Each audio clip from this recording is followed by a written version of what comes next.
Oke, menjadi dokter buat saya itu seperti jalannya Tuhan bagi saya. Jadi Tuhan yang pakai saya untuk menjadi saluran berkat bagi orang lain, bagi orang yang membutuhkan, dan memang itu sebuah proses untuk saya untuk bisa menjadi seperti ini, proses bersama Tuhan yang akhirnya menjadikan saya jadi seperti ini, dokter sudah beberapa tahun.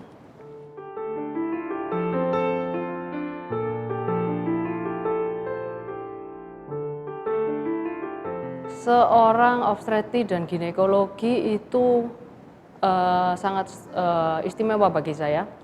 Kenapa? Yang pertama karena berhubungan dengan dua orang. Jadi yang pertama dengan ibunya sendiri dan yang kedua dengan bayi yang dilahirkan. Ketika seorang ibu melahirkan, kebahagiaan itu dirasakan oleh banyak orang dan saya merasa dua orang yang sekaligus yang bisa saya tolong.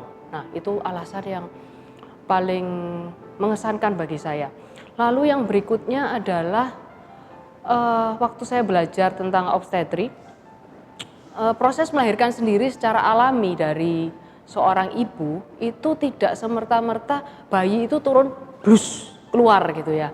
Tetapi bayi itu mengalami proses dari dalam perut menuju panggul seorang ibu itu dengan mekanismenya yang sudah diatur oleh Tuhan dengan belokan-belokan yang spesifik sekali sehingga bayi itu bisa langsung lahir ke dunia. Itu sangat spesifik dan itu sudah rancangan Tuhan bagi setiap ibu-ibu hamil yang sangat spesifik yang tidak terpikirkan. Nah, itu yang dua alasan yang paling mengena di hati saya, mengapa saya memilih menjadi seorang obgyn.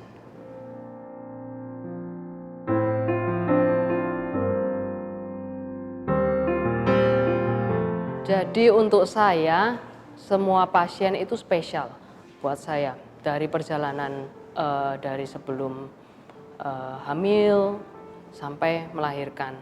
Setelah melahirkan pun masih mempunyai suatu hubungan spesial untuk saya. Jadi hal yang paling mengesankan dan yang paling bikin saya bahagia adalah ketika pasien itu bisa punya koneksi dengan saya dari awal program hamil sampai proses hamil sendiri, lalu proses persalinan dan setelah itu sangat bikin saya bahagia. Ketika saya bisa menangani dari awal sampai pasien itu melahirkan.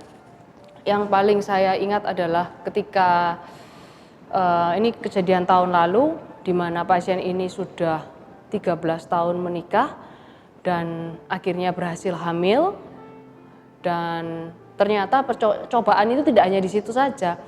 Jadi ketika dia mau melahirkan ada kejadian dia harus mengalami darah tinggi, bayinya harus dilahirkan dengan sebelum waktunya dan setelah melahirkan semuanya berjalan dengan lancar, bayinya sehat, tetapi sehari setelahnya bayinya itu harus masuk NICU dan butuh alat khusus untuk pernapasannya. Di sana saya ikut merasakan bagaimana sedihnya pasangan yang sudah 13 tahun yang akhirnya bisa memegang dan memeluk seorang bayi tapi harus mempunyai cobaan itu lagi. Nah, di saat itu malam itu saya berdoa.